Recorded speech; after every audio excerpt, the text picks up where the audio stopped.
Hello and welcome to Talkin' Baseball. Cards take a big series from the Braves. White Sox and Jays swept. It's players only. Let's get it, baby!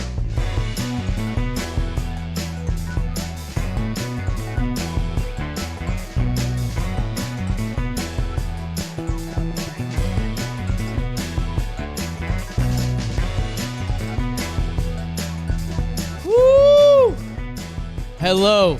And welcome to Talkin' Baseball, presented to you by SeatGeek, the geeks of seats. That means they know what they're doing, people. Go download the SeatGeek app or click the link in the description. They make it so easy to get tickets. Get tickets to your favorite baseball team and maybe soon your favorite football team. Football's coming back. SeatGeek's got seats everywhere. Go download the app. It's so easy to use. Even a Jake can use it. Code TALKIN.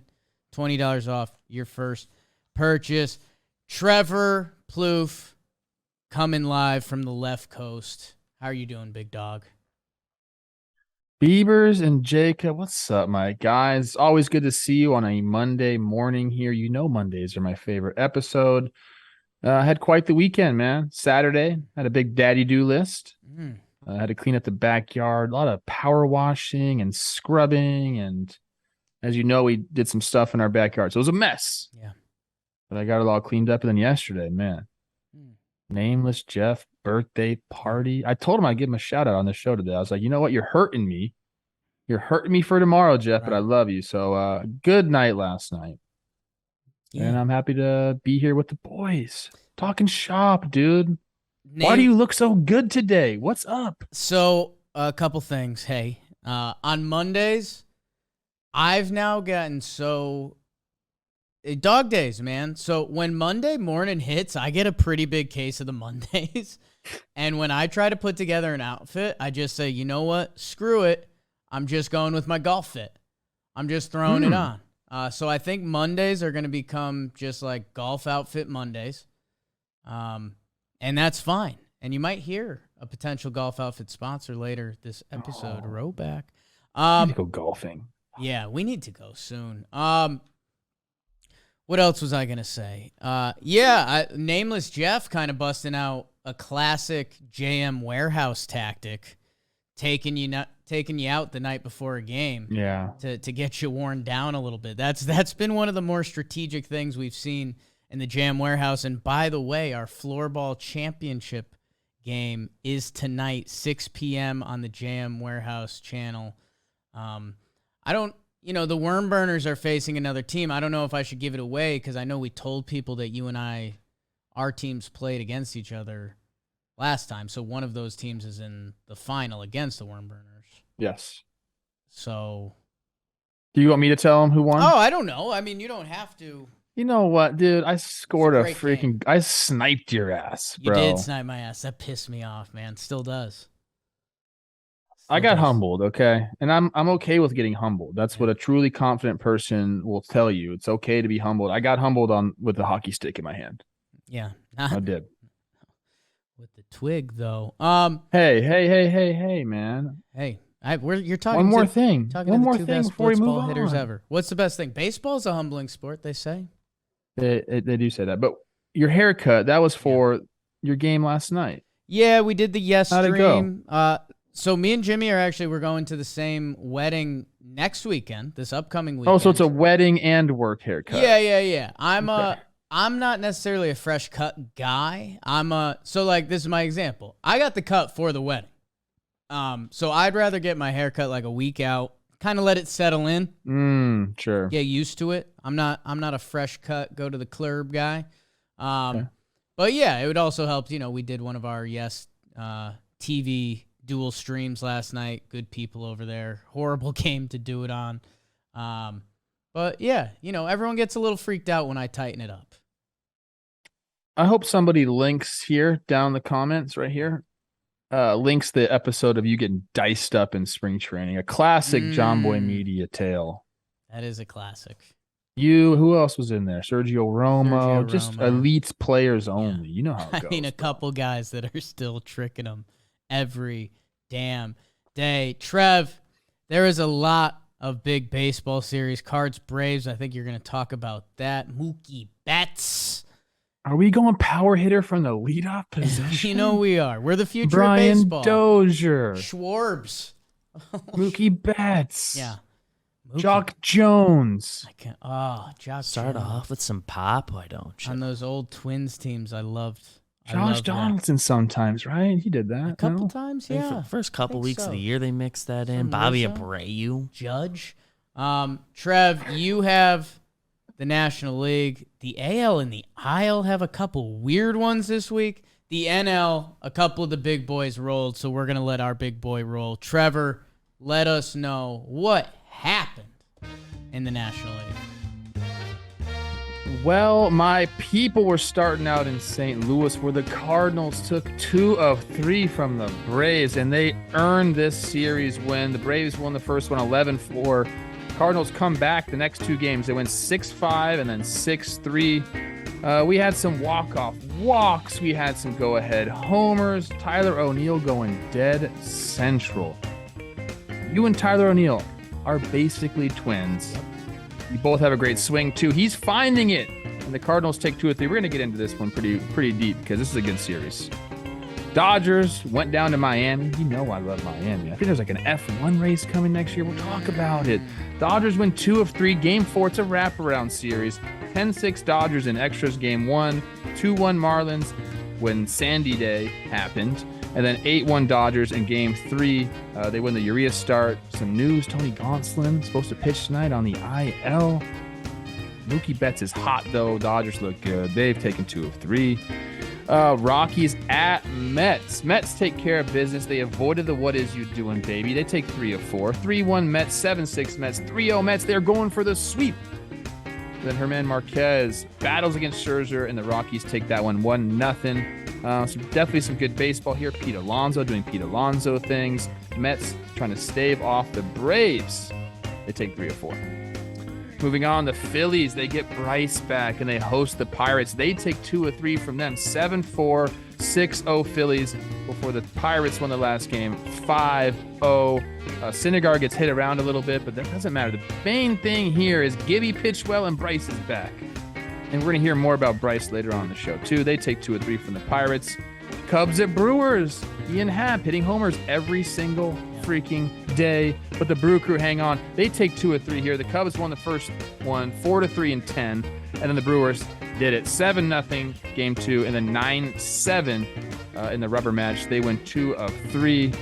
Yelich kind of getting it going there a little bit. Lots of stuff to talk about in this series, too. And then the last series in the National League, the Reds at Nationals. The Reds take 2 of 3. 7-3 Reds, 6-2 Reds. For the last game, 3-2 Nationals. They won a Patrick Corbin start. There is a crazy stat out there that we're going to let you hear about. But my friends, that is what happened in the National League. Trevor Plouffe. Fantastic stuff out of you, as always. In the National Leagues, the Mets are still atop the NL East with a 3-game lead on the Atlanta Braves, with Philly 9.5 back of them. 2.5 games in the wild card. Your second wild card team is the Phillies behind the Braves. The St. Louis Cardinals have a 6-game lead on Milwaukee. Milwaukee hoping to get out of it and hoping to get more in the mix, as they are a 1.5 out of the wild card. Arguably the best team not invited to the dance right now, your Milwaukee Brewers. And the Los Angeles Dodgers have 88 wins on August 29th. They're 88-38, 50 games over 500. They are just a silly franchise. Plus 208 run differential. Padres are 70-59. They're your last wildcard team currently. And Giants, a team we used to mention a lot, might have just walked off the ledge, my friend. Trev, Cron potted up? Cron potted up, but I want Biebers because he's our math guy. We found that out about him. I don't know if you remember that. Can you give me the pace the Dodgers will need to go in order to win 117 games and break the Seattle Mariners 116? Ooh. He's on it. Thank you. He's on it. Yeah, let's go Crom Pod, though, man. You know I love that. The premier series of baseball this weekend was Braves-Cardinals. It was. Game 1, Strider does his thing. I think it's, what did he go? His end line was 6 innings pitched, 1 earned run. I love watching that guy pitch, but the Braves take that game. Contreras has 4 hits with 3 RBI, and the next 2 games were really good. Cardinals don't know if we need to call it a statement series, but I think I'm calling it a statement series. Okay. The way they came back, Arenado comes back from the paternity leave. Congratulations on your baby girl, Levi. The Cardinals have been having babies, bro. Yeah. Like everyone on their team is having babies. Good for them. It's a beautiful thing. The Jansen game, we're going to call game 2. He has a tough 9th inning there. He's been really good for them, but kind of got spoiled there. He walks a guy, hits a guy, infield single, walks Tyler O'Neill in for the walk-off. Awesome. Uh-oh. Dodgers need to go 19-7. I mean, Is that all the games we have left? 26 games? Wow. I mean, That makes sense. that's real. 19-7? They can do that. What's that percentage, Bieber? Sorry. That's 29-7. Okay. Oh. 29-7. Okay. That makes a little I more wrote sense. that down and just said the wrong number. It's tough to do math in this building. Some people say that. It's You know what tough. I'm happy with? I'm happy with it didn't sound right to me right away. Yeah. I mean, We went with it, but I've been so out on math since the creation of this company that I just don't trust anything. Even stuff that's right, I'm just skeptical. And that's not who I am. yes, it is. I'm not the skeptical. Okay. Game 3, our guy Odo takes a no-no into the 6th. Lars Nootbaar, I believe, hits an Oppo Jimmy Jack, a weird-looking homer. Go look at it. The ball's 4 or 5 inches off the plate outside. He just puts like a weird swing on it, homer. But Swanson hits the go-ahead homer. 3 runs in the 7th. He's dancing around the bases. We're going to win the series. Look how beautiful I am. And I was looking because he's gorgeous. Tommy Evans says, nah, I'm good. Game-tying solo homer. Then O'Neill with the go-ahead 3-run homer in the 8th. Dead central. Fire hydrant with arms. Is that what you call this guy? That's what they call us. And if he gets it going, Jake, how long is the Cardinals lineup? And what are we doing here? They're complete. Okay, so those might be our 2 topics we should hit in this series. The Cardinals, Tyler O'Neill hasn't gone all year. He was their best player last year, better than Paul Goldschmidt, better than Nolan Arenado. It feels like he's been waiting for something, and if it is now, no idea what you do with Lars Nootbaar. Every time I see his name, he's doing something spectacular, but let's come back to him. You've got Goldschmidt, you've got Arenado. We know what those guys are doing. If Tyler O'Neill can go. That was my Canadian coming out for Tyler O'Neill. If Tyler O'Neill can go, then the Leafs got a good chance to take a run at the Cup this year. Then you really need one of the younger guys to click, whether it's a Nolan Gorman or Carlson or Donovan. And if you're facing a lefty, you just throw Albert Pujols in, and he turns into an MVP candidate. So I'll be honest, I guess I was hoping to come out of that a little sexier, feeling a little sexier about the Cardinals lineup, but they've got bodies and options.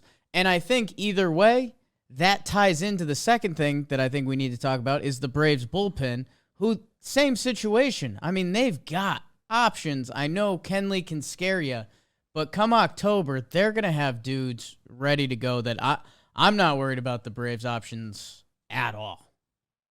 No, not at all. And I think I mentioned before the show, I was with a Mets fan last night, and he was talking about, what are they going to do in their bullpen? Like, Kenley can't close it down. I think he's also from LA, so, Right. In LA, Kenley had that, although obviously he had plenty of accolades here. He was known for a rocky 9th. And I don't know if that was fair or not, but Kenley's been good for the Braves. They do have a ton of options. Minter kind of gets touched up a little bit, gives up 2 homers. Usually doesn't give up many homers. But they have Minter, they have Rysel, who they bring over. They have the guy whose wife called Jimmy Micropenis. He's in the bullpen. and a bunch of guys. So like they're fine. I love the Braves. No, there's like Watching them play. This was such a fun series to watch. There's like 3 guys' wives in the Braves bullpen that said that. So that I'm not sure. Where there's smoke, there's fire. That's all I'm saying. I've seen that fire and I've seen that smoke. How do you label something a micro? No, I mean they're gonna have options. And Trev, I think the other thing as injury season starts to kick in, and we're gonna get to the Dodgers in a second, who we just got a Tony Gonsolin update there. The Braves, we're talking about, I mean, Soroka was rehabbing, right? We talk about Jake Odorizzi's currently their 5-starter, and he goes no-hit into the 6th. That I'm not saying this is even on the table because I know they're limiting his pitches, but say the Braves bullpen did become a disaster. Would you not be open to some Spencer Strider out of the pen? I know that's not necessarily their formula. That's more Urias and the Dodgers, but I guess it comes back to my point that Braves, you're going to have options come October. I don't know the order, and I don't know what it looks like, but either way, it's going to be really good. And like you said for the Cardinals, maybe they can plant the flag. In St. Louis, they win against the Braves, the defending champs still. It's nice. And they continue their August, where I think they're 20-6 now. Hey, usually you don't mark series and say that they're worth anything more than any other series. But to have 2 come from behind victories like this against a really, really good team, that's confidence, man. You can bring that. You can bring that with you. Speaking of confidence, the Los Angeles Dodgers, they go to Miami. They win 2 out of 3. They're doing a wraparound, reach-around series game tonight. So far, they've won the 2 games. The game they lost, Sandy Alcantara goes complete game on him and gets his little revenge against the Dodgers. Sorry about it, his 4th of the year. And the stories are probably Mookie is starting to go nut job, which when you talk about Mookie Betts going off, I mean, he can play baseball. And Sandy is just on a different planet currently. Yeah, Mookie, I was mentioning to you guys, it just really looks like he's found his slot. He uses the axe bat. I'm going to give you an example right here. I got props today. We got props. I think most people know this, but, regular bat knob here, Mookie uses an axe bat, and the axe bat has a handle that kind of protrudes like this. Right. Like an axe handle. And it really brings that pinky down there so this bottom hand can really lead and find your slot for you. And if you watch Mookie right now, the way he's pulling the ball, like he's hitting some pitches on the inner half that, like, if your swing's not right and your path isn't there, you're just pulling him foul. But he's keeping his hands like tight like you do, Jake. Keep them nice and tight inside. He's hitting the inside part of that baseball, but out in front. And he's keeping these balls fair. They're going high and far. And when you see a guy do that on those pitches inside, that's when you know you're really seeing the ball well and your path is good. And Mookie Betts, when he's hot, he's the best player in the world. Like, he's that type of player. So between him and Trace Thompson, we're just right. What are we doing? Right. Trace Thompson casually with a 946 OPS in his 48 Dodger games. Mookie's going, and you forget how special he truly is. His OPS on the year is up to 910. He's got 31 homers. Nobody else on the Dodgers has more than 18. And that's, Mookie Betts, 5'9", $160, something like that. You can be a lot of different shapes and sizes and still be so damn good at this game. And Mookie, I mean, every day he proves that. He's the best player on the Dodgers? Is that dumb to say? Yeah. No, it's not dumb to say. Usually I answer that question from you immediately. Right. Yes. Yeah. No, of course not. I mean, but to be able to have to think. Right. When you say Mookie Betts is the best player on a team, that's pretty cool. That's also part of the problem because Freddie's got an argument. Trey's got an argument. Even, this season, and kind of the sad note to spin off of this, the guy that was also probably sneakily giving Sandy Alcantara the best Cy Young push was Tony Gonsolin, who Alcantara, we just on our topics episode last week talked about how he struggles with the Dodgers. He gets complete game, his 4th of the year, more than any team in baseball. He's nuts. Tony Gonsolin to the IL. At least 15 days. Their quotes didn't sound too good, but I don't know how to process it because there's only so much baseball left that I don't know. Yeah, we're processing this in real time, so we don't have a ton of information out there. He was supposed to start tonight, like you said, and I got Jack Harris. He covers the Dodgers. Right forearm strain, and then he came back and said some more clarity. Sounds like Tony Gonsolin's forearm strain isn't too serious. Per source, the team believes they caught it on the front end, and that he should be back this year. This is just a phantom thing. Gotta be, right? It's just a phantom thing.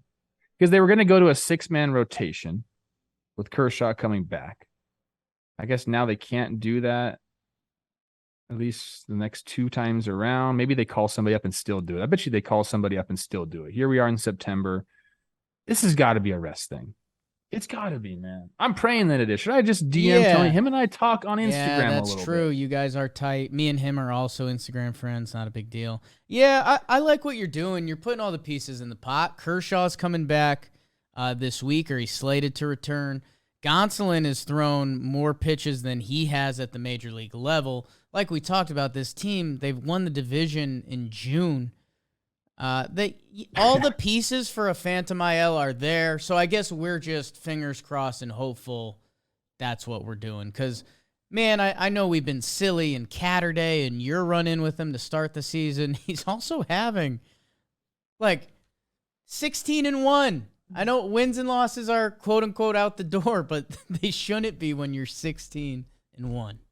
He leads the NL in a lot of pitching categories. Yeah. In a lot of important pitching categories. I know Sandy has them in, some of the more on the peripherals and, a lot of innings. I think a lot of innings pitched. WAR is out. This is what I don't understand. Yeah. Okay. And it's just an innings pitch thing because Sandy's WAR is almost double what Tony Gonsolin's is. I think so. And there's an interesting argument over it because, if you're pitching at their level and you have 60 more innings, that does mean a lot. But yeah, Tony Gonsolin is your National League ERA leader at 2.1, and your WHIP leader, and your wins leader, and your hits per 9 leader. He's really good. He's got a 4.4 WAR, and Sandy's is 7 something. Yeah, it's 7. Yeah. It's 7. I don't know. Yeah. Go Catterday, man. Hope you're all right. Is it Phantom IL season? Send him a DM. Oh yeah.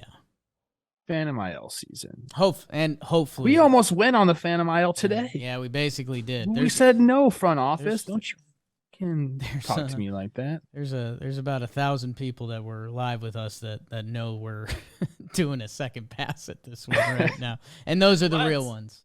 So thank you. Rockies at Mets, bro. Rockies-Mets. Trev, I'll kick to you because honestly, the one thing I want to talk about is Old Timers Day from this series because it's one of my favorite things in baseball. But the Mets also casually take 3 out of 4. They win the DeGrom game, 6 innings pitched, 1 earned run, 9 Ks for him. Alonso hits his 31st homer this season. The next day, Canna has a big double to tie the game back up for them. 2-0 heater. Crushes it down the line, ties the game, and then Pete kind of has the opposite at bat. He gets down 0-2 and just puts the ball in play, finds the 6-hole, they walk it off. And, Pete had some fun stuff to say after the game. I liked his quotes about it. It was his 25th game-winning RBI, which is the Mets single-season franchise record, which is actually a really awesome, token to have. That's just basically saying, you got put in clutch situations and you performed. And that's pretty much what every athlete, it's all they want. On a winning team. But he said it's a privilege to be put in those situations. And you do have to think of it that way, man. And the RBI stat has been diminished. People call it circumstantial. But I say this all the time on the show. You have to get into a different mindset when you're a run producer. And the best run producers get hits like that, like Pete got. Not his hardest hit ball.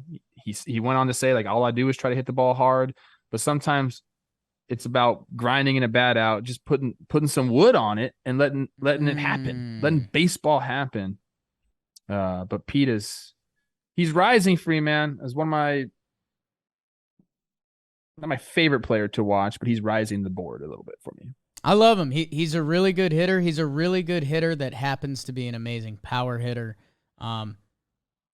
He's so fun. He's so fun to watch. The energy he plays with. He hit his 31st homer in the series. Reminder: Mookie Betts also there. Different body types, guys who play the game a little differently, but guys that are also absolute studs. Herman Marquez outduels Scherzer in the final game. Kudos to him. 1-0. That's fun.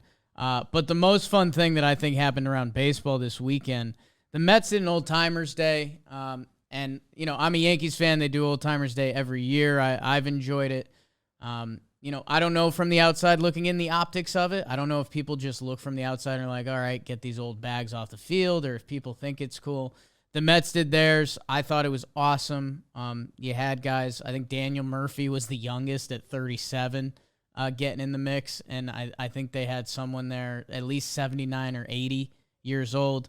And you're connecting generations of baseball, and it's so much fun, and they play a couple innings. The guys are grinning ear to ear, juxtaposed to the Little League World Series going on with these 12-year-olds smiling ear to ear to see these old-timers smiling ear to ear with the great game of baseball. Every team in baseball needs to do this. Buck Showalter had a good quote where he was like, yeah, I mean, this isn't cheap. Like, you know, we fly these guys out. He didn't say this part, but, you know, you got to fly these guys out and you put them up in a hotel and everything. Like, you know, it's you got to pay a couple dollars to make this happen. And guess what? It pays off in droves, because we just talked about Artie Moreno buying the team for, what was it, $183 million, and now he's going to sell it for $2 billion. And those guys on the field are a big part of the reason that the franchise's value has gone up that much. So I hope every team gets the memo. I hope every team does this. I hope in a year or two, me and Trevor at Twins and Oakland and Tampa and Philly and hell, even maybe Rangers, Old Timers Day. I'm back with the Rangers now. We're good, baby. Because it's awesome. And it's, I mean, those conversations in the stands tell, you know, some dad telling his 5-year-old about Benny Agbayani and how fun he was, and Edgardo Alfonso. Like, it's what makes baseball beautiful, and passing it along generation to generation. So kudos to the Mets. Kudos to Uncle Steve Cohen, who made it happen. You get really sappy right there. That really did get you, huh? A little bit, dude. It really does. All right. Sorry. I like Old Timers Day too, man. I love talking shop with a bunch of old guys, dude.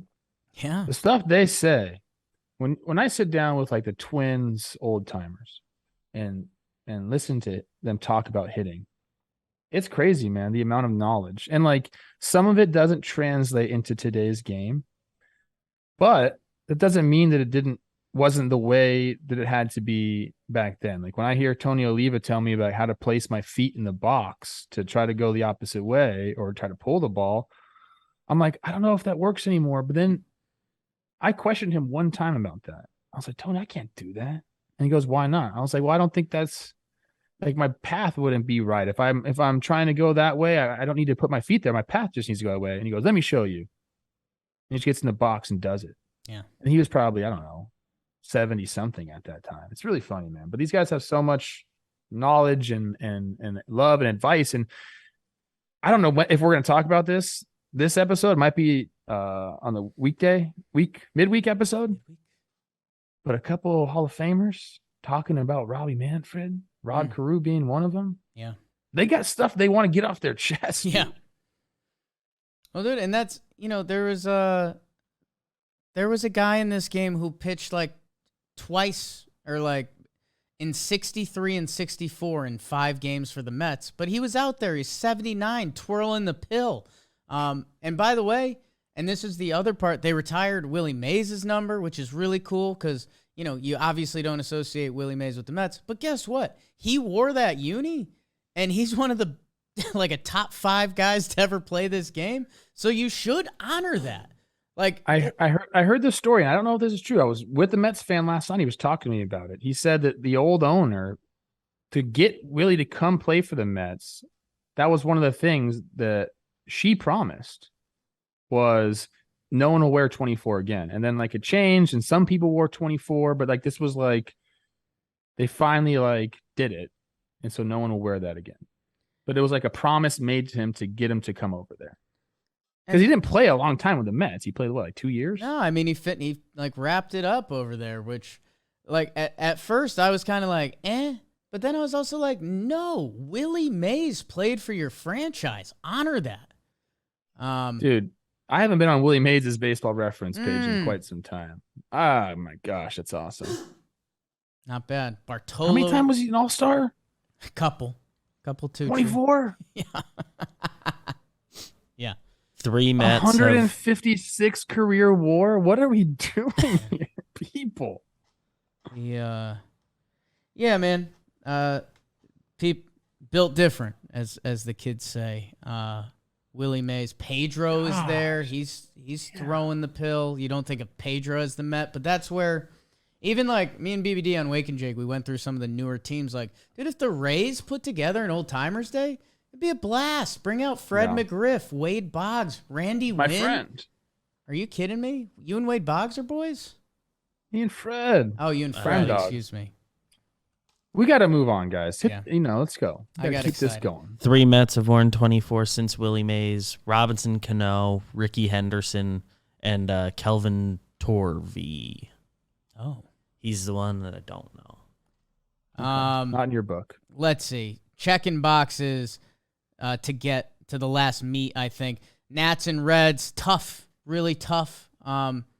Cade Cavalli made his Major League debut. Good for you, kid. Patrick Corbin gets a win, and that's important. Why, Trev? The Nats broke an MLB record stretch of 43 games without a starting pitcher recording a win. That's bad. That's crazy, bro. It's crazy bad. Cade Cavalli, big prospect, came up. They were hyping this dude big time. Had a rough start, but I look forward to seeing him like kind of get settled in. You can't judge someone by their first start or their first 5 starts. Buy some cards. Brewers-Cubs linked up for 3. The Brewers won 2 out of 3. We need the Brewers to get going and get back in the mix. Ian Happ, you might hear a little bit about him later. He basically single-handedly wins the first game, but good to see the Brewers get back to their winning ways in this one. Some good starting pitching from Peralta and Woodruff. And then Garrett Mitchell with the go-ahead 2-run single, his first career hit. So hopefully that can bring a little good juju to the Brew Crew because we need them to go. It's time. Yeah, Ian, just relax a little bit, bro. 102 career homers. I don't know how deep you're going to get into Happer later, but I don't like that he's coming for my title. I mean, I'm going to chop up parts of that sentence and have a really good time later. Trev, the last topic, Phillies-Pirates. Phillies take 2 out of 3. Pirates win on the last day there. Your guy Gibby drops it. Whoops. Gene Segura's got people in the stands wearing denim. Jeans, if you will. Kind of like that. The story's Bryce Harper. He comes back. He gets an 2 RBI single in his first at-bat back. Let me drop this on the table. The bad man is back for the Phillies, and that could be a huge part of this season.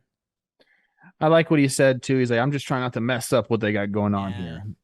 I think everyone's happy that you're back, Bryce. No one's mad that you're back. So very good to see him. We're going to talk about him a little bit later in the show. Gibby did really well. And then he had a cool quote and kind of mean to Pirates fans, but I think they understand. He was talking about, these series when they're not against like a playoff team or a marquee team going up against the Pirates, on paper, you're supposed to win these games. And he said last year, basically, they didn't take care of business with these games. This year, they're approaching them completely differently. And they're going after each series like they all mean a lot. And he said last year was kind of a downfall for us. And this year, I feel like our mindset coming into these games has been a little bit crisper with a little more edge than we had in the past. It's easy to get a little lackadaisical and complacent when you're playing these teams They're still playing hard. They either have guys trying to win a job or trying to be a spoiler. Lately, we've done a great job of coming out, getting a lead early, and really setting a tone to the game. And that's what good teams do. Man, I'm glad you mentioned that quote, Trev, because I like that a lot too. Because sometimes we'll sit here, and I'm sure we're going to say it about teams in the coming month. How we'll say, hey, hopefully maybe they can take this into next year and they can appreciate it. Sometimes I think we wonder if that's BS, and we'll see if it happens. But the fact that Gibby's out there saying that, last year it was kind of our downfall. To be able to be in the clubhouse and say, we did that last year, we got to fix it, and we got to come out, we got to win games. And getting Bryce back, and you're right, they played really, they didn't tread water. They did a lot better than treading water, and now they get him back. They were backstroking, bro. Excited. Yeah, they were spitting water. Like they were floating a little bit, but they were still pedaling. They had a nice pool float. The one with the cup holder in it and like a canopy over it. I need to get in I'm going to go in my pool today. It's so hot. I'm wearing a hoodie. Why am I wearing a hoodie? I need to get in that ploof pool soon. That's the National League. There's a little bit of... There's an interesting IL with some fun National League stuff. You know what, Beebs? I think hit the music. Maybe we'll do an AL... I might burn through both of them. Oh, yeah. Let's go, Daddy. And you know where we're going. H-Town, Funky Town City, where the top drop. City, Kelsey Wingert's from there. And the Orioles went to town, and they James took Loney, too. 2 out of 3. The Baltimore Orioles, 2-0, 3-1. Astros win the last day, but do they? Verlander has to come out.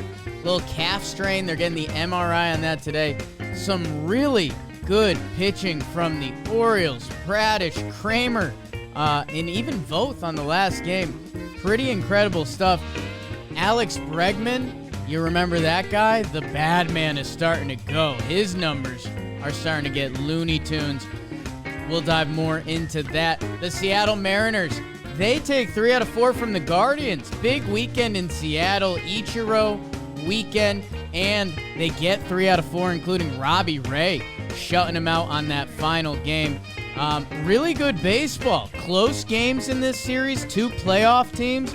This is another one of the good ones from this weekend. Jose Ramirez, how's your 106 RBIs? Jeez, it's August, people.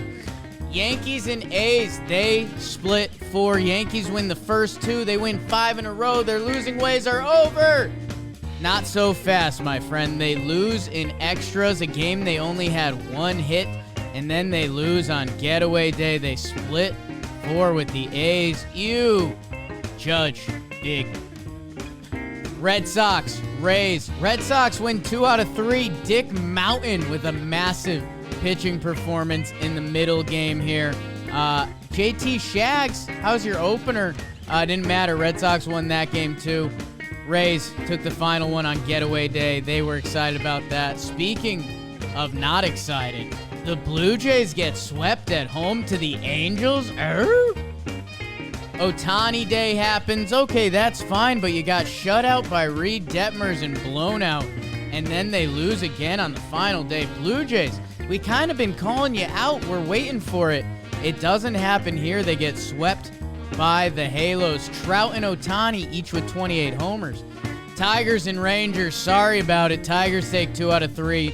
Little story there. Erod, 2 strong starts since he's returned. That's good. Maybe that's something that matters next year, like I talked about a little bit.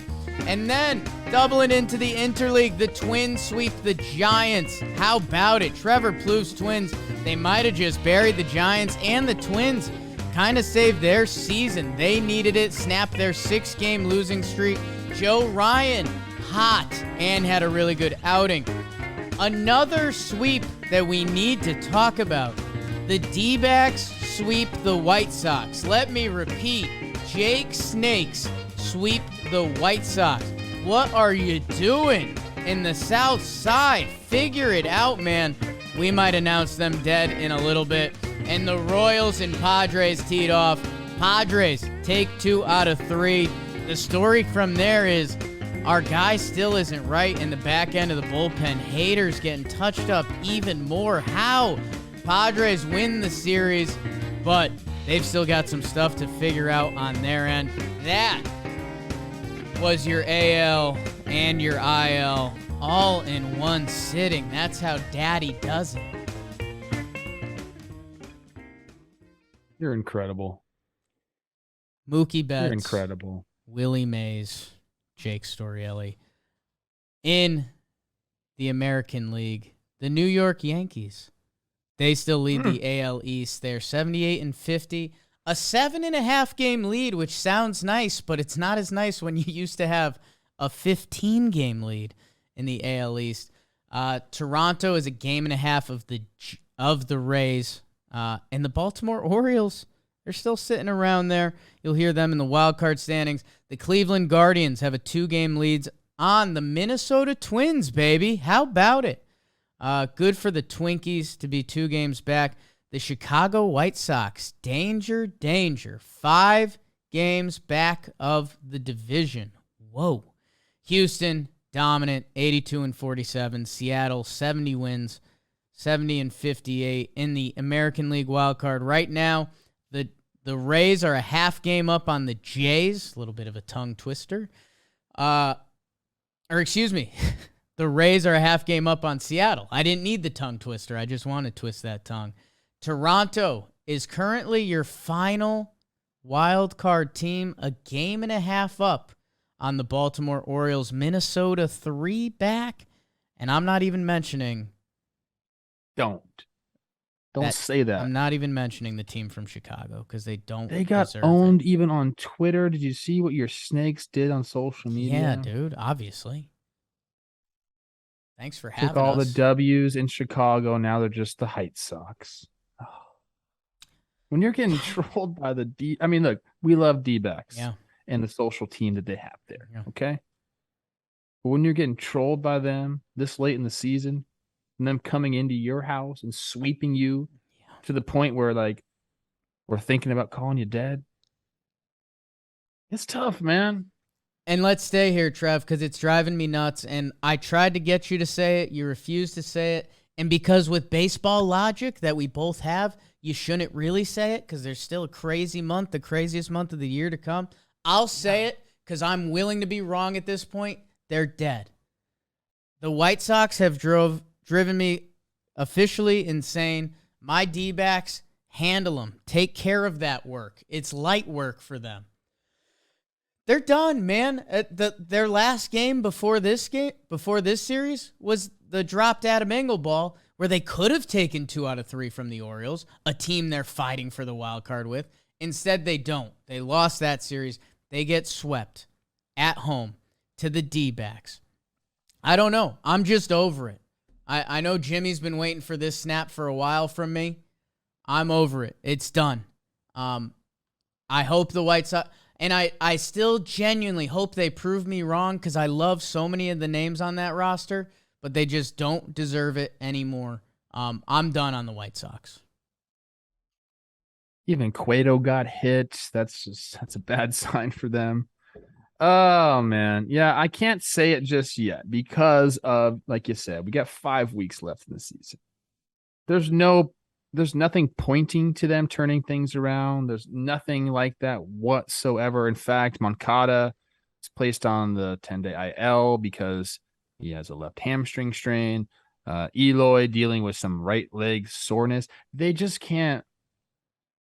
I don't know. I feel like everyone's been injured. It's always been about the legs. They can't stay on the field, and when they do, things don't happen.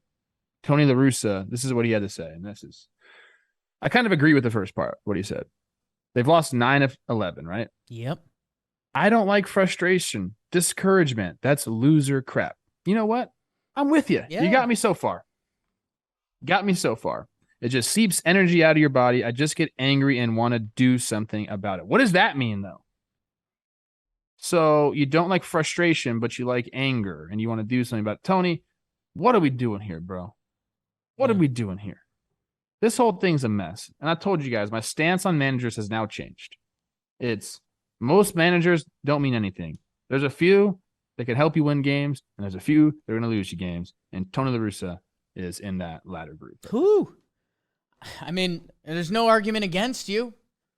There's no argument against you. And I dove into the stats this morning, and the White Sox lack of power this year is insane. And, like, again, I can't end up putting that on Tony La Russa. They're 28th in home runs. Some of their pitching numbers are all over the board. All of it should be better. And when you say all of it should be better, in a way that does come back to Tony, because when we compliment Buck Showalter on winning the NL Manager of the Year, we talk about how everything is better, and that's organizational. That ties into everything. I'm done with them. I can't do it anymore. Credit to my Snakes. There's a lot of young guys putting good efforts out there. Christian Walker's having a nice full season. They called up Emmanuel Rivera, who's got a little pop. Jake McCarthy had some good quotes and some fun. I think he was the swing you said you liked the other day. Yeah, nice swing. I mean, happy for my Snakes, by the way, sneaking up on the Giants in that National League West, and hopefully that's something that matters, but still. 2 games back of them. Yep. I think it does matter to them. I mean, of course, you're at this point, you're at the dog days, and your team, you're not going to be in the playoffs, although they're 9.5 out. It ain't going to happen for them. But look, man, I think when you have something to play for, like getting ahead of the Giants, and like a lot of these young guys that are on the team, like you're either trying to establish yourself or like a Christian Walker, just keep going. Yeah. He's been really good. No, that was the McCarthy quote that I loved. He said, the more experience you get, the more the game slows down. You try to control the things you can control. Tonight, I could have easily been 0 for 5, and I went 4 for 5. And that's like, for a young player to have that thought process in your head, that's a good way to become a good ball player. Because it's goddamn brutal sport. Hey, White Sox, prove me wrong. I want to be proven wrong. I want to see that rotation and bullpen come to playoffs with the right guys in the lineup. They've had a lot of injuries. You can only point to injuries so much. I'm done. Done. I don't want to talk about it anymore. Okay, perfect. Move on. Let's give a team some love that deserves love. And the phrase that I tried to use on Wake and Jake earlier was, I'm taking the kitty gloves off on the Orioles. They take 2 out of 3 from Houston, in Houston.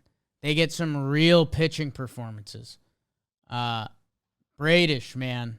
I need to double check I'm saying that right. And I'm going to go Bradish. Bradish. Yeah, I went hard A. It didn't feel right from the start. Even Kramer, the next outing, and I think I'm saying that right. Or is it Kremer? I don't know. And that's the problem with these Orioles. Just because we don't know them, and they're the new kids on the block, and they're the Orioles. Every time the Orioles have won a series, we've kind of been like, yay! Can you believe it? These Orioles, yeah, man. How sweet is this? No. This is a team who's a game and a half out of the wild card that just won 2 out of 3 versus the Houston Astros. If this was another team in another season, we'd be saying like, man, they had to come up big this series, and they did. So they did.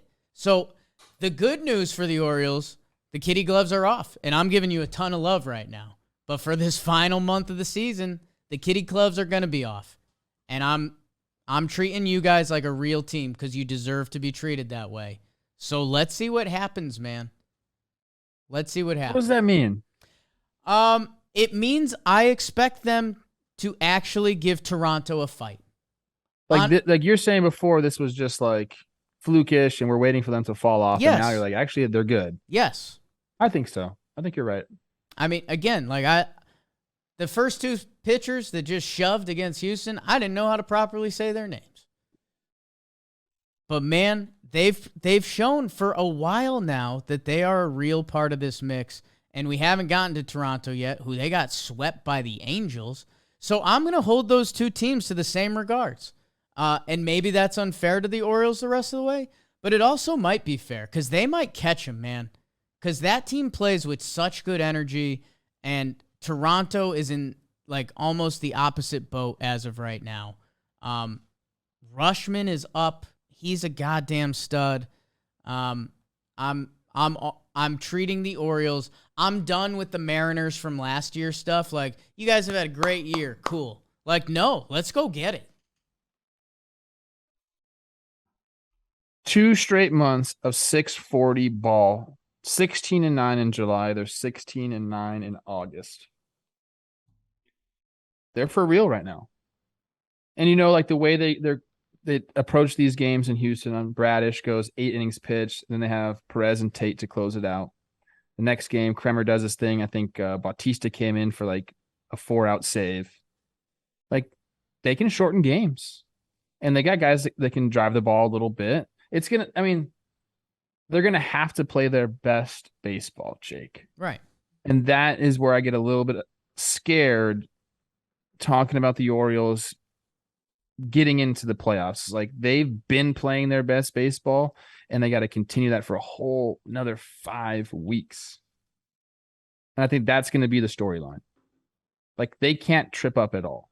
They can't have a bad stretch. They just can't. But they can win series, and they can win another series, and they can win another series, and then come at the end of September into the first couple days of October. If they're there, anything can happen. Yeah. No, we schedule watching a little bit. Off day today. Terran Vavra. They are going to Cleveland for 3, that's an interesting one. You got to survive it. I think you got to survive it. Kitty gloves are off. Okay. They come home. They play Oakland for 3, and then they play the Blue Jays. So, dog days are going in our rear view. August is going to end. Labor Day Monday, they are going to be hosting the Toronto Blue Jays with probably a chance to reel them in.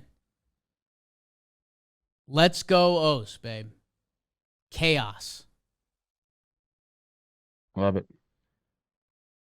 Good job, Orioles. Astros, you lost the series. It doesn't matter to you guys at all. Alex Bregman is going nut job. And Verlander comes out with the right calf stuff. Very interested to see how that comes back. Because it's a calf, people aren't sounding the alarm too big, but very interested to see what happens there. They have enough time to shut him down. If it's just a calf thing, give yourself 2 weeks. You'll be okay. It might be a good thing for him, although he doesn't care about innings or anything like that because he's Justin Verlander. But better it happens now. Go get this thing right. Yeah. Take some time off. You have the lead. You're fine. That's true. There's no one threatening them in like the standings, is there, for the second spot or the first spot?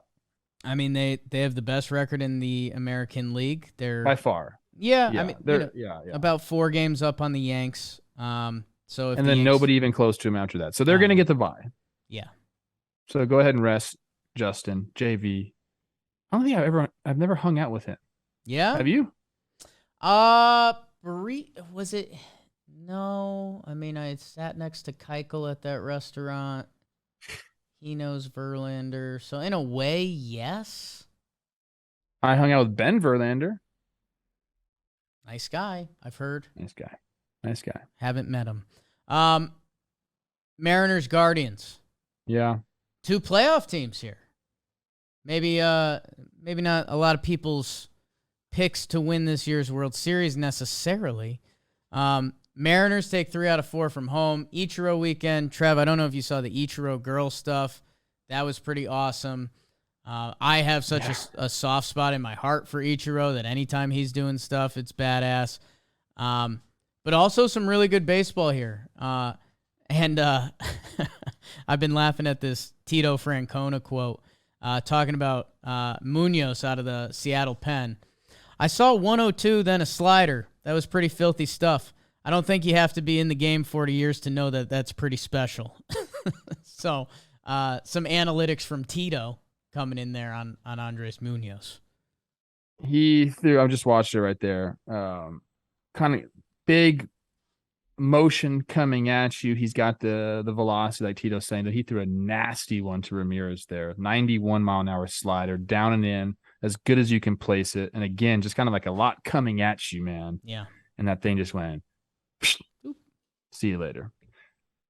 The Mariners are for real. They have the 3rd highest postseason chance in the American League behind the Astros and the Yankees. They've been this good for a long time. I don't know. There's nothing you can say about the Mariners except can't wait to see you in the playoffs. I can't wait to see what you guys do in the playoffs. And we get the Julio extension, good vibes everywhere. Ichiro's in town, good vibes everywhere. You take 3 of 4 from the Guardians. I know they're in the AL mid, but still a good team, a tough team to beat. The best Mariners fans have it good right now. They really do. The best team from the mid, the Guardians. Yeah, man, you do not want to play Seattle in the playoffs. That's all I'll say. That crowd is going to be insane. They kind of went nuts. There was a good Mitch Haniger quote, how fans usually knock him for being robotic, but he was showing some emotion after their walk-off win. Man, travel is real. You don't want to go to Seattle. That's a long ways away. That crowd is going to be straight nutty. Remember when Toronto hosted the one-game wild card and that place looked like a zoo? Seattle's going to be the same way. Canadians are a little more nutty. Seattle, A, pretty close to Canada. And B, with that playoff drought, you do not want to go there. Yes. Like, it's gonna be rocking. You do not want to go there. I'm looking up Ty France because he came out injured. What's up with him? Ty France. Is he okay? I'll get you some. Yeah, Ty he's France. back. He's back. Okay.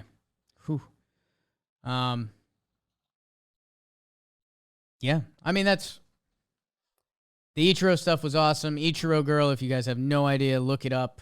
There's a viral baseball clip a few years back. Ichiro goes for a foul ball and like bumps into a girl and she freaks out. Pre-John Boy lip reading. She's going, oh my God, he touched me.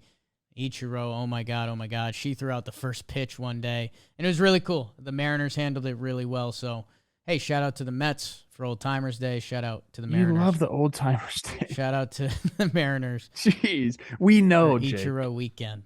We know. You dude. do. You know. I know. You know. I know. Yeah. I just want to make one more point on the Mariners. If you're rolling out these guys in your rotation and you got Gilbert going strong, Castillo going strong, Robbie Ray going strong, Marco Gonzalez doing his thing. I mean, they're like 5-6 starters deep, bro. That's what you gotta have that. They kind of have everything you need for a deep postseason run. And when that place is rocking, it's rocking. We might have to go up to a game up there. Never JP mind. Crawford invites us to a game. We hang. Eddie Vedder's there. We have beers in the clubhouse. There's a keg in the visitors' clubhouse. Whoops. Manny's Pale Ale usually. Adam Frazier trade. Yeah, man. Eugenio Suarez driving people in. Not that matters to anyone here. Yeah, dude, their bullpen's gross. You do not want to play the Mariners come October, especially that playoff odds at 94%. Let's go. That's crazy. Trev, the Yankees and the A's played. Yankees got on a 5-game win streak after their horrible August. It looked like they were out of the woods. They lose a couple ugly ones to the A's. Me and Jimmy did a sad Talkin' Yanks last night. I guess go check that out. But what do you have to add to the situation, Trev? Game 3, that victory with the A's, that was like my guys. It was Pinder and Vogt. Awesome. Vogt pinch hit. Yeah. Homer. Yeah. Off the red tarp in right center. He had some fun quotes about it. He said, I have no idea what I did around the bases. I knew I hit it hard. Yeah. As soon as I saw it hit the State Farm sign, I don't know what happened until I got into the dugout. I've been told I was high-stepping and going crazy. You were, which is fine. I've always been a raw emotions guy. It's genuine. It's not an act. I feel like a little kid again. Or I felt like a little kid again. Pretty cool to see him do that. You know, when you're with the A's at this point in the season, not a lot to play for.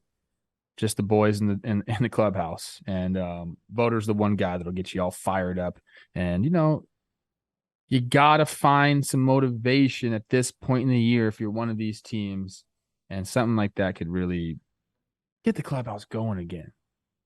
So I know the A's aren't playing for much, but it's nice that Voter's still doing it. My guy Chad Pinder still doing it.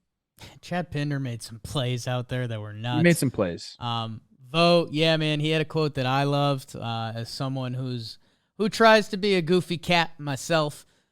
He was like, yeah, man, he's like, I always hear about how good of a clubhouse presence I am and stuff like that, but I can still play a little ball.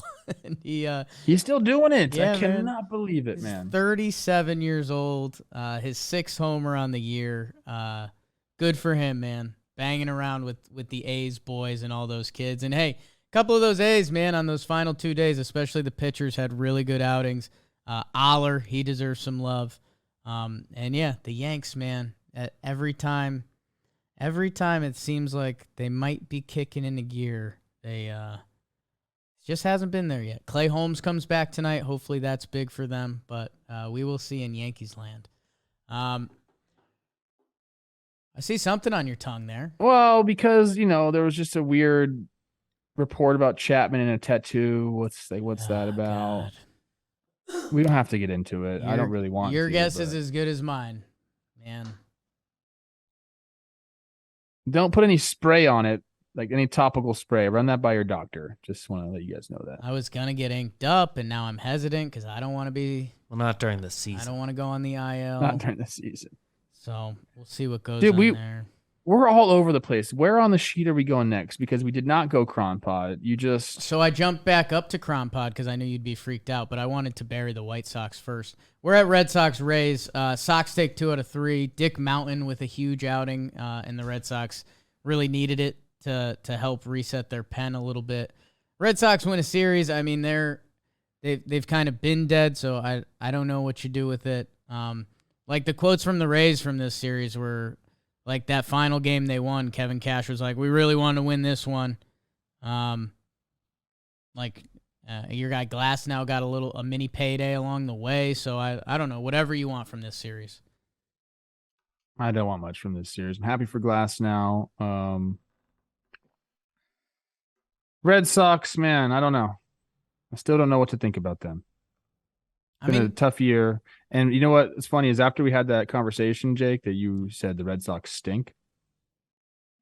Like 2 days after that, there was a lot of Boston publications putting out, like, where are we as an organization? And a lot of people said the same thing that I said. It's like, it's the uncertainty that it's not okay when you're that type of franchise. Yeah, I guess that was because you and Jim were coming at me a little bit, and I appreciate it. It was what makes us the best show in baseball. I guess the part I should have driven home a little better was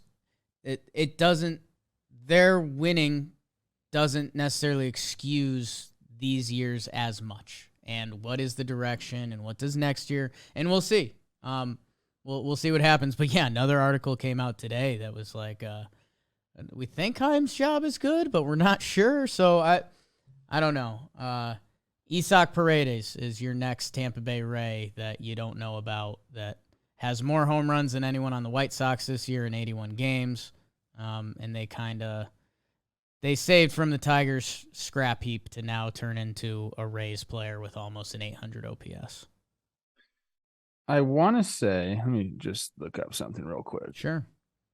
No, this is not him. The Rays, yeah, I mean, I love that they find people who they can put into their system and help you out. And that's what Isak has been. There was another guy too. I can't remember his freaking name. He was out there. It was Brujan. And that was the guy Cash said, this guy's got so much talent oozing out of his body. It was really fun to chop it up with him in Anaheim about stuff like that. Although he hasn't had a great season this year. Yeah. He's actually been pretty bad. Look out next year. I'm sure he'll be really good. And he's a kid. And he's still super young. So, hey, go Red Sox, go. Win 18 in a row, and we'll talk about you more. The other bizarre one, Trev, Blue Jays get swept by the Halos. And, anytime you run into Ohtani, best of luck to you on both sides of the ball. But to get swept at home, this one reeked of dog days to me, and maybe dog days in Canada come a little later than the States. I'd have to check the calendar, but Blue Jays, you can't be doing this. Swept at home to the Halos at this point of the year. I don't know, man. That's It's tough, but I think you have to give some credit to, the Angels. Mike Trout's back. They're feeling pretty good. And I made a mention on Baseball Today about this. It really felt like in that series, we were watching the Angels from April and early May. Like they were having fun. They were blasting the ball. Ohtani's still doing his thing. Outduels Manoah. Then he hits a homer. Like fun. It was a fun series to watch. You wish like the Angels were in it. So this was like a more like, not like a look ahead series for the Blue Jays. They got swept. What is you doing? You wish it was more like two really good teams playing against each other and the Angels just went and took it to them. But that's not the case, man, because of the way things have gone for them this year. Joe Adell, 2 homers, 1 off a position player. I think it was Whit Merrifield was in there pitching. Yeah, right? Whit got an inning in. Yep. And just winging it up there. Trout looks really good. Again, Shohei, the 7 shutty with 9 Ks.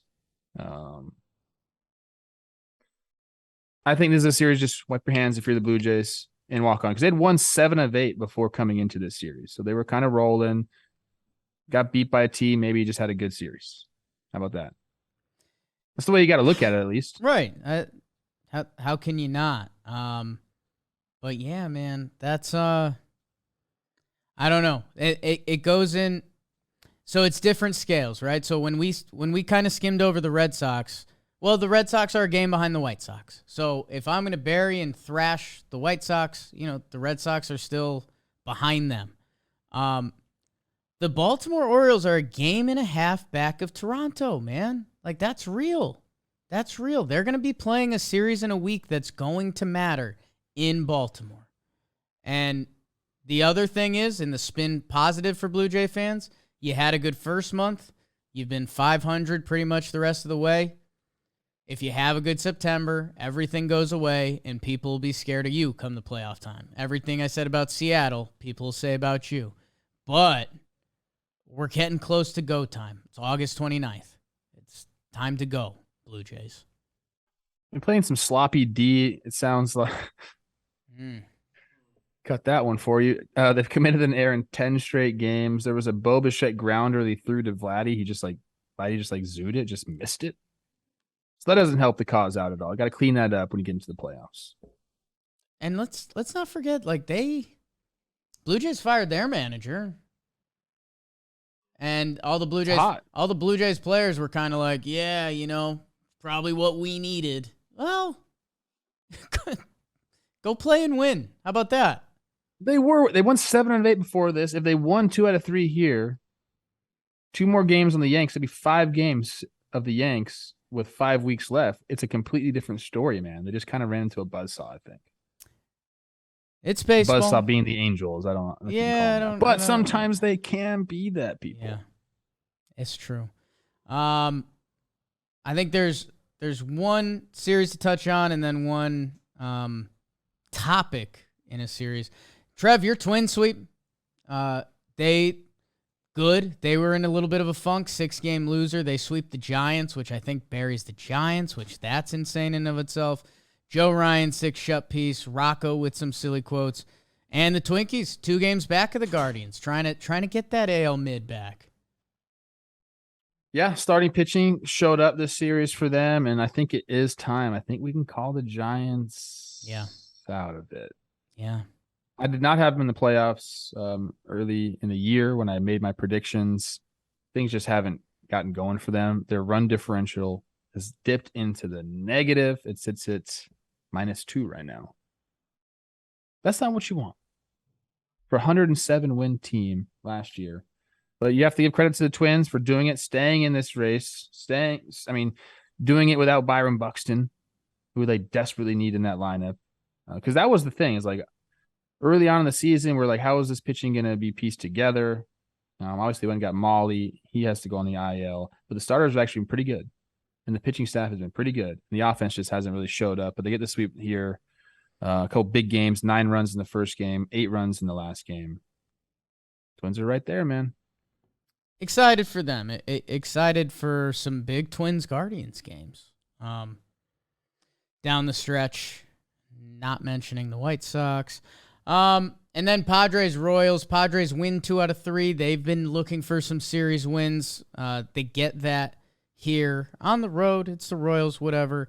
The story, though, Trev, and I'll fully kick it to you because I don't know the answer, but Josh Hader, the bad has gone to worse, and what do you do? What do you do?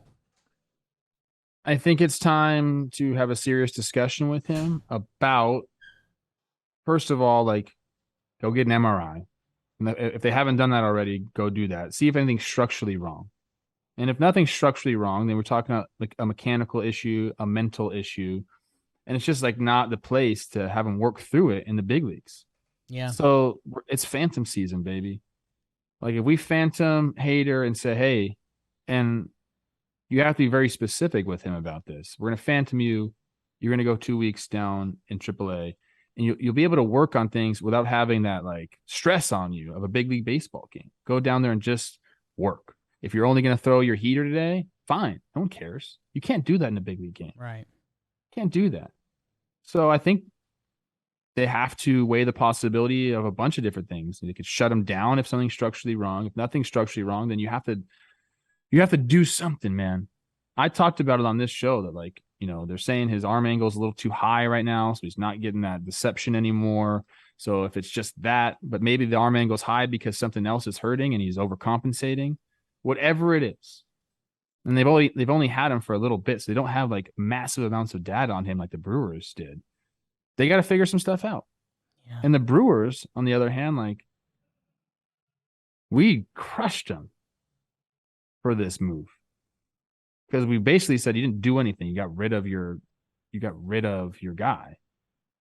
But seems like they had an inkling of what was to come. I mean, even if they had an inkling, they didn't have this. He's given up 12 hits in 4.2 innings. He's got almost 2 walks per inning. I think you're right, Trev. MRI, I mean, just to make sure you see anything. And then, yeah, man, you gotta, let's reset, and relievers go through this, by the way. It usually doesn't look like this, and, it's so weird because this guy, when he's good, is so damn good. But let's clear the slate and almost start over. Like, I'd do a 10, 15-day IL and almost, start spring training with Josh Hader. Like, go throw some only fastballs today. All right, only fastballs and 1 breaking ball, and like find it because San Diego needs him if they want to impact October. 23.14 ERA in 7 games with the Pods. Yeah, go down and get right, man, and come up for the last 2 weeks of the season ready to go. And our people, you guys can go get right with Roback. There's only one way to describe it. It is the best fit. It is the best feel. Me and Trev's guy, Nicky Cass, one of the bigger Roback cats you will run into. Roback's performance polos, hands down the best polos out there. Not only do they have the best designs, breathable, moisture wicking. That's the big term these days. Nothing beats a Saturday afternoon game in the bleachers rocking a Roback polo. You're speaking my language. They also have performance hoodies. I need a couple of those. Okay, that's good to know. Okay, Roback. Yep. Roback.com, code Talkin. You'll get 20% off your first order. That's Roback, RHOBACK. 20% off all performance polos, Q-zips, tees, hoodies with code Talkin. Roback.com. Use that code Talkin. I can't wait for Q-zip season, baby. Whoo! That means the real baseball is here. Thank you, Roback. Go check them out. Roback.com. Code Talkin. 20% off your first order. They sent me some stuff. It's nice. Really? Yeah. I've been wearing it golfing. Yeah. Their stuff is really good. Trev, standout performances. Yes. I will let you standout performance. Standout performances. Who did it this week? Trev, I'll punt. I mean, you're the NL guy. I'll receive. Yeah. I'm taking my guy Nolan Arenado for a couple of reasons. One, he went 4 for 4 with a homer, a double, and 2 RBI. But really, the main reason is because he did it the day coming back from the birth of his beautiful baby girl, Levi. And I know something about that being in season when you have a baby. He had to fly somewhere, fly back. You're running on fumes, but it is a glorious moment when you get to come back playing baseball, but you know that it doesn't matter as much as something else. It probably meant the most to him, but then when you have a baby girl, that means the most to you. It takes a little bit of pressure off you. A lot of guys will say that, man, because no matter how bad you do during the game, you get to come home to your kids and they don't give a shit. They could care less. So it's nice to have that. Nolan knows it now. He gets the daddy strength too. And like I mentioned, everyone's having babies on the Cardinals, and they're doing well. So just keep pumping them out, guys. We need that. Elon Musk said we need more babies. Just add into that World Series formula. Babies, Pujols, Yachty, Waino. That's so crazy, man. They're going to win the World Series, aren't they? They have a formula. I don't know. No baby has ever won the World Series. I don't even need to check Elias Sports Bureau on that. But yeah, no, they've got the sauce. They've got the sauce. And Nolan hits the ball so hard right now too. It's like he's got like a pretty aggressive half. He does a step back, then his head is really buried when he takes his swing, so it looks like a little bit more like not as fluid as some will. But he barrels the shit out of balls. I think he's second in the NL in OPS too. Like he wait, hey, Rockies. Oh my God. I was just That shit's crazy. Dude, that should have been an illegal trade. Yes. Uncle Rob should have cut that one down. Or at least made it happen to the Yankees and be fair about it. Be fair. No, I mean Nolan Arenado. Baseball players can turn into flavors of ice cream pretty quick. You're a big Matt Chapman guy. You love Matty Chapman. Yeah. Nolan Arenado's my like if I had to put out an all-time baseball team, I think he's my third baseman, man. The way he plays defense, the fact that his hitting is a bonus and he hits at that level is nuts. And for all of you Coors Field people, look at the stats this year. It works. I'm shocked. Somehow, some way, he's hitting 306 with a 370 on base and a 937 OPS this year. Somehow, the Coors effect didn't get him. He's my guy. Watching him play third base is everything. It's my old timers day watching him play third base. Got a better OPS than Freddie Freeman, Manny Machado, Mookie Betts, Austin Riley. Yeah. He's good. Yeah. He slings that thing all around the field too, doesn't he? His arm. I thought I was most impressed by glove work at third base because you're basically playing goalie. Like, some of those plays, you just got to react and make it. The throws he makes they don't feel like it's part of this sport. We are built different in California. Yeah, that's true. Ball players. Am I going to have to move out there? Ball players come from California. Everybody knows that. Is my kid Trevor Storielli going to have to grow up playing out in L.A.? Bring him out here. I'll have a successful travel team by then. I'll charge you all sorts of money, not really give any instruction, but we'll look good. Okay. You'll keep paying me because that's what happens in youth sports nowadays. I'm just going to send my son to you every summer. Send him out here. I'll make him a man. He'll start cleaning pools with my dad. Yeah, pool man. Need that. Who's your standout, bro? Trev, my standout. So I was going to give out a stand-up and a half. I just deleted the half because he's coming up later in the episode. I didn't realize. Here's my half point. It's going to Christian Yelich. Yelly, a friend of ours, he had a 4-for-4 day, including a homer. And more importantly, Trev, we've had some Brewers fans reach out and say, give Yelly a little more love. It's because he's been going for a little bit, man. His last 54 games now, 300 batting average, a 414 on base, and 844 OPS. So The power a little below where I think Brew Crew fans want Yelly. Everything else, good. That's awesome. It's good to have Yelly back. You know, he was in a little funk. I know you love hitting. You love Yelly, that you were getting in there, and his hands and his timing and things seemed a little off. It looks like he's back on, that if he can find a little just a little launch angle in that swing, we might see big numbers from Yelly soon. We need him. My Brew Crew needs him because the White Sox look like they're not even going to make the fucking playoffs. And I really need my preseason prediction to at least one team make the dance. Yeah. So go Yelly, go, baby. Go Yelly, go Yelly, go. That was Hot guy too. That was my half standout, by the way. My full standout performance goes to, I slaughtered his name before, Kyle Bradish. Yes. Kyle Bradish, Trev, from the Orioles, because the 25-year-old went 8 innings shut piece against the Houston Astros in Houston in a 2-0 game. And by the way, the stats on the year are brutal.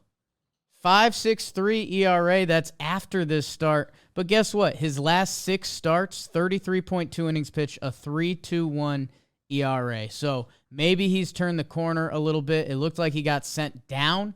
And you know what? Sometimes that can be good for a player, because it makes when you go down there, you get a little more focused. And when you come back up, you don't want to go back down. So, hey, again, a name I'm learning on the fly. But good for the Bird Gang. And they've been getting some pitching performances, so he deserved the love today.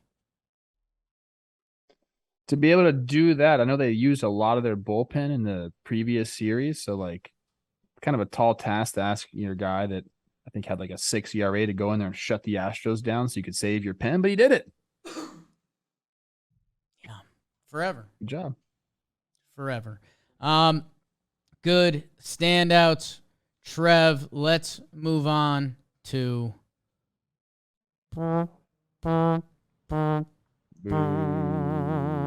Slump Watch. These are guys that had a bad weekend, but when we put you on Slump Watch, that means you're coming off, and I'm talking about you, Mr. Smile. Frankie Lindor, 0 for 14. That's not him. So that'll come off. Ryan Mountcastle, kind of one of the rocks for the O's so far. 0 for 12, 7 Ks. He was seeing. Houston had the scouting report on Mountcastle this weekend. Garrett Cooper, Koopaloop, the All-Star, 0 for 11, 6 Ks. Wilson Contreras, 0 for 9, 5 Ks. Man, the boys had a tough weekend at the park. And how about this? DJ LeMahieu. It's a hard sport, people, because this guy has one of the best bat-to-ball tools you will see. He puts up a 1 for 12 weekend in Oakland. And you know what? I think all those guys are going to come off. We got a lot of all-star games between that crew. They'll be off soon, and hopefully, Trev, next week they will be on. Dirt Nasty's on Fuego. That means I'm on fire, baby. Like Waco. Trev, you know my favorite thing in the world is when you give me the In Fuego list, especially around Nameless Jeff's birthday. We mentioned Mookie Betts going off 8 for 15, 4 Jimmy Jacks, 2 doubles, 7 ribeyes. Christian Yelich, 8 for 14, 2 homers, 5 ribbies, and a walk. Heimer Candelario, 5 for 12, 2 homers, 3 doubles, 5 RBI, 2 walks. Colton Wong, that's freaking go, Brew Crew. 5 for 10, 2 homers, 2 doubles, and 3 RBI. Manny Machado having a hell of a year, man. With all the shit that's going on in San Diego, we don't talk about Manny enough. 7 for 13, 2 homers, a double, 5 RBI. Nate Lowe, 6 for 12, 2 homers. He was on here last week too, I think. That boy. 6 for 12, 2 homers, 3 RBI, walk. Will Myers getting it going. 5 for 13, 2 homer, a double, and 5 RBI. Carlos Correa, about time, baby. Let's go. Lead those Twinkies. Wow. 8 for 12, a homer, a double, 4 RBIs, and a walk. And last but not least, I'm going to mess this one up. You do it. Last but not least, I believe it is TJ Friedel. 5 for 10, a homer, a triple, a double, 4 RBIs, and a hit by pitch. And that's who's on fire. I love when you talk about That's what Fuego means, people, just so you know. Oh. Little Cincinnati. Can you say Reds that in a love. nice accent? En Fuego? Boom. Fue. Your accents are on Fuego. point. So you had a Canadian accent. I don't know what part of Latin America that was from, but not a popular one. How about Joe? Did you see Joe's last night? Bad Bunny concert with your guy A-Rod? Joe's is leaving us, bro. He's gone. It's over. A little bit of fame. That's all it took, bro. He's gone. It'll grab you down. He's gone. Pull you. Joe's coming to LA. That was it. Yeah, that was game over. That was game over. Trev, let's finish off with our final awards brought to us by DraftKings. And guess what, people? Football season is right around the corner. And if you're looking to get in the game a little bit, it is with the DraftKings Sportsbook. DraftKings, they are doing their bet $5 on any football game, and you will get $200 in free bets instantly. They also have another promotion going where if your NFL team or the team you bet on goes up 7, you automatically win the bet. So if you bet a team, they score a touchdown in the extra point, and they are up 7, it's already a winner. So if you're looking for a time to get into the game, do it with DraftKings. Download the DraftKings Sportsbook app now and use promo code JOHNBOY to get $200 in free bets instantly when you place a $5 bet on any football game. That's code JOHNBOY only at the DraftKings Sportsbook, an official sports betting partner of the NFL. Minimum age and eligibility restrictions apply. See show notes for the deets. And Trev.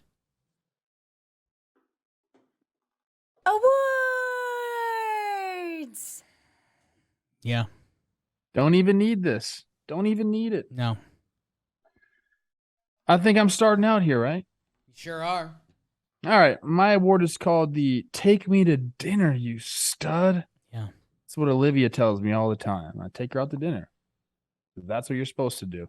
Anyways, I promised Talking Baseball listeners that I would go back and we talk about Bryce Harper's rehab and what he fed the boys. That's what we're doing now. Is infatuated the right word I'm looking for? Yeah. I love hearing about this. It's so cool. You can do so many different things.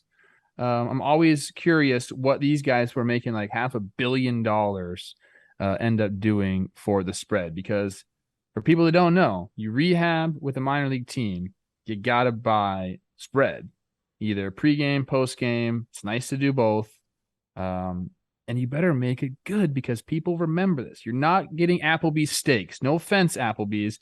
No one needs Applebee's steaks, bro. Like, we need to step it up for the guys who are finally unionizing. I don't even know if we even mentioned that in Talking Baseball. So shout out the MLBPA and the advocates for minor leaguers for unionizing or trying to begin that process. Anyways, Bryce Harper, he did it.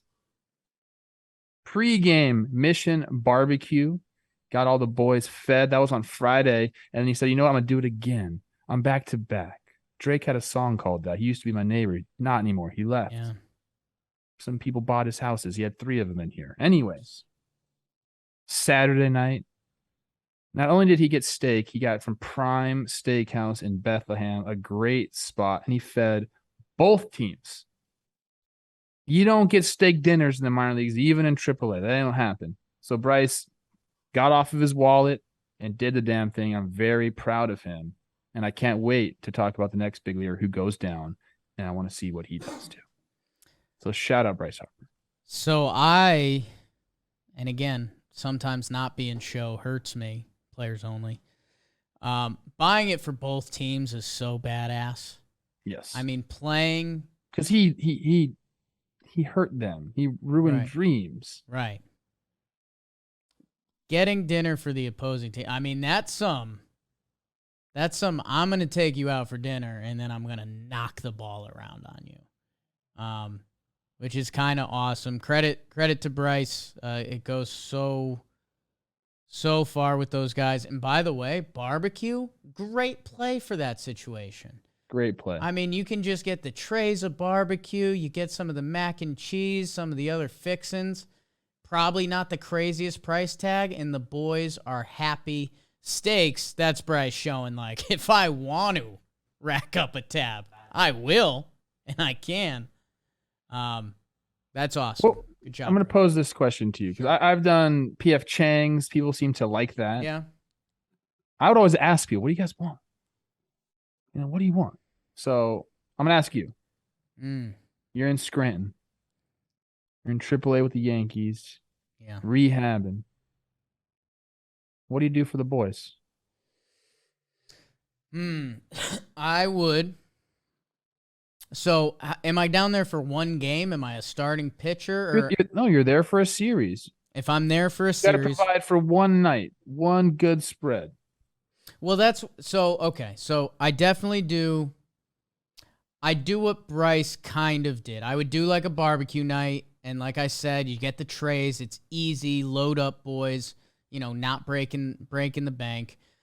I'd probably, on top of that, I would do a sweet like Mexican night. Like, let's get some steak, let's get some chicken, build your own fajitas or whatever you want. Ooh. And again, like that's not going to break the bank.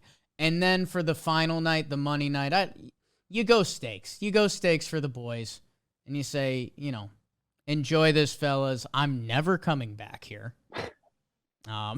But have fun. It's kind of like that. Like, enjoy this, you peasants. It's terrible, but I think you missed something, bro. I'm actually What'd I mad at miss? you. What did I miss? The drinks? Italian. Come on, man. That gets tricky. Italian food in bulk? A big old plate of mama's meatballs. I mean, I hate to put that burden on my mama. That's the Not problem. your mom. You know what I mean? If I'm in Scranton, PA, ordering meatballs, I don't know. I don't know Isn't how there that good lands with the Italian boys. food in that region? I mean, in a way. Look, you just breezed by a AAA. You didn't really spend a lot of time there. Yeah. So I guess you don't know Scranton like I know Correct. Scranton. Yeah, no, that's a foreign territory for me. Love how much that perks you up, Trev. Good job, I love it, Bryce. dude. I really am so interested in it. I can't wait to hear it. Every time I see someone rehab, I'm like, what'd they buy?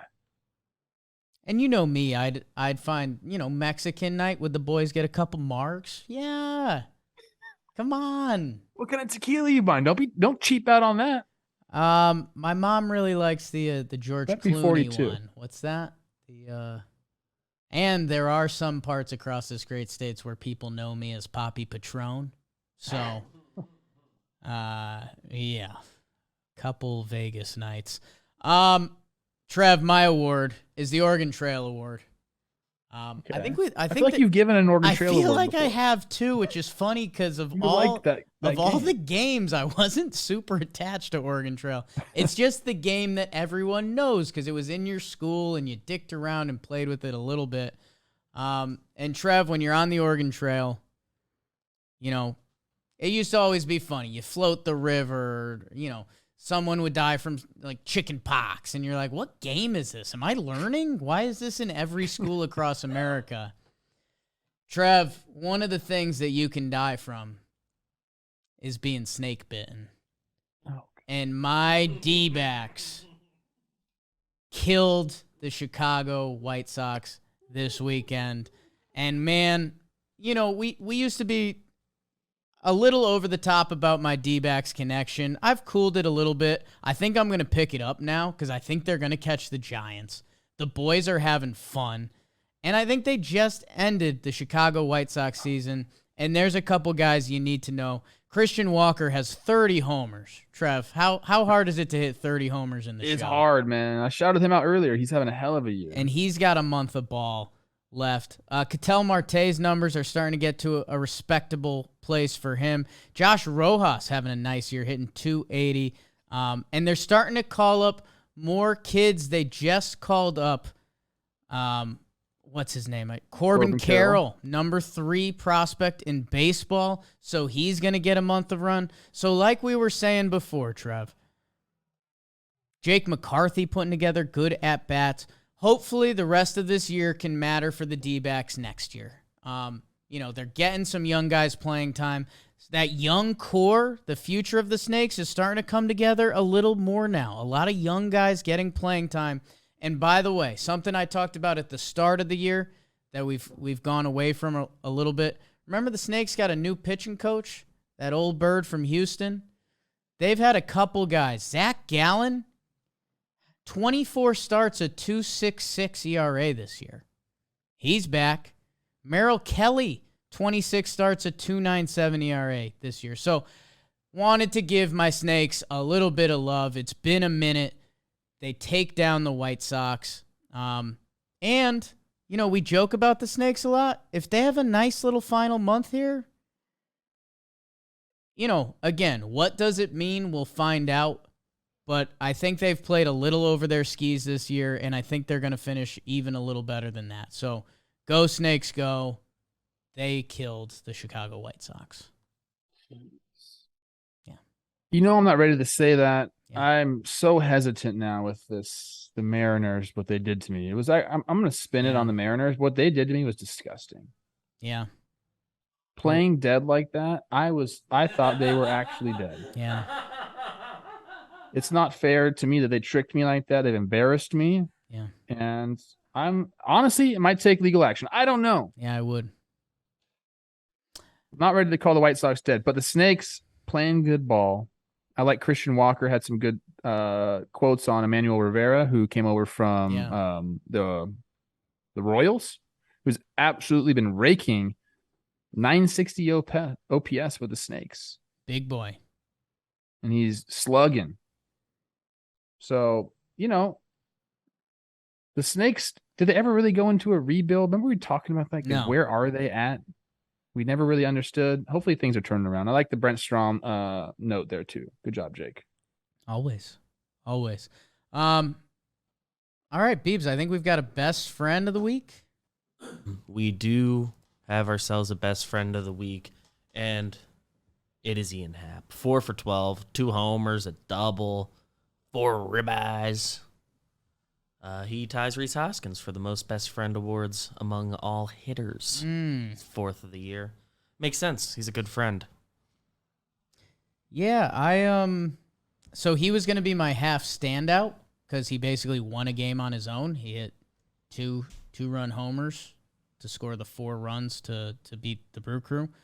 I texted him Friday night after it, and I said, in quotes, Ian Happ provides all the Cubs offense. Not a bad headline. He said, LOL, what a day. I said, pretty nuts, man. And then I said, you want me to head in with your agents and say 9 figures to start? And he said, maybe when I get 9 figures, Plouffe will send me some wine. I'm getting real sick of this Ian Happ character. This company grows and we bring in more people, it sucks for me because usually they're better baseball players than me, and I don't like it. 102 career homers. He's breathing down my neck for that title, and now he's calling me out about the wine? Yeah. I owe him wine, I know. Trev, I think what you have to do is when he hits 107, I think that's when you need to get him the bottle. What else? I already have this all planned out, so don't tell Ian Happ this. Okay, I won't. When he hits 107, right? You know what I'm going to say? What's that? You're a switch hitter. How many right-handed homers have you hit? How many right-handed homers, Ian? I guess I could find that out. I thought, because we just did a whole thing about Bryce Harper and, you know, taking care of everyone and Old Timers Day. It was a beautiful baseball episode. I thought you were going to say, like, I've got this, when Ian Happ hits 107, I'm going to send him this beautiful thing and John Boy Media and congratulations. No. It was, I am the best righty power hitter at this company. Yeah, he's only got 87 career right-handed homers. Yeah. It's a joke. Yeah. Trev, opposite. He hit those as a lefty against a righty. Oh, yeah. So you're way behind. You're good, dude. He's only got 15 homers as a righty. Yeah.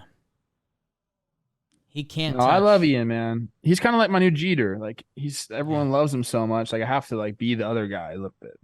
Just a little bit. Fade the fade a little bit. What do I owe him again? A Bordeaux? I mean, Trev, I thought where you were going, and I don't want to feed you this, but, you said if he gets his OPS plus over 100, he did.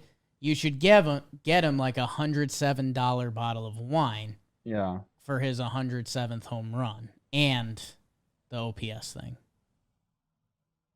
I've tried to buy him wine before, okay? And I even got his address and stuff, but then he moved, and it was all these things Just say on the his back address burner. on the air. He'd appreciate that. What'd you say? I didn't say anything. Read the old one. We know where Wrigley is. Elevator talk. We don't have the wheel because no Jom. He'll be back for the midweek. Is there? Have a we team been you recording wanna for talk 4 about? hours straight right now? Yes, basically. Kinda. You got a Let's team? keep it going. You got a team you want to talk about? What's the team that's on your mind that you feel like we didn't talk about enough? The Padres. Okay, let's do it. Minute on the clock. Sandy Bago. Machado's doing great. They got to Yeah. figure out their closer situation. Are you going Suarez? Are you going by committee? Are they even going to make the playoffs? Are they going to be out and the Brewers going to be in? Like, that would be crazy. They You only get one NL West team in there? They better NL mid? They better hope that those Brew Crew don't get hot. Because, man, that would be crazy. Yeah, dude, when you said Machado was hot again, all my Arenado stuff, I am an Arenado over Machado guy. But Manny Machado is so good. And the season he's put together with Soto doing his things. Padres, give us a little heater. I just want the fucking playoffs to be here, man. Man, they've got a little road trip. San Francisco and L.A. I know, man. I know. I think after Labor Day, things are going to get very real about, who's got these games left and the matchups and everything. For now, thank you, Trev.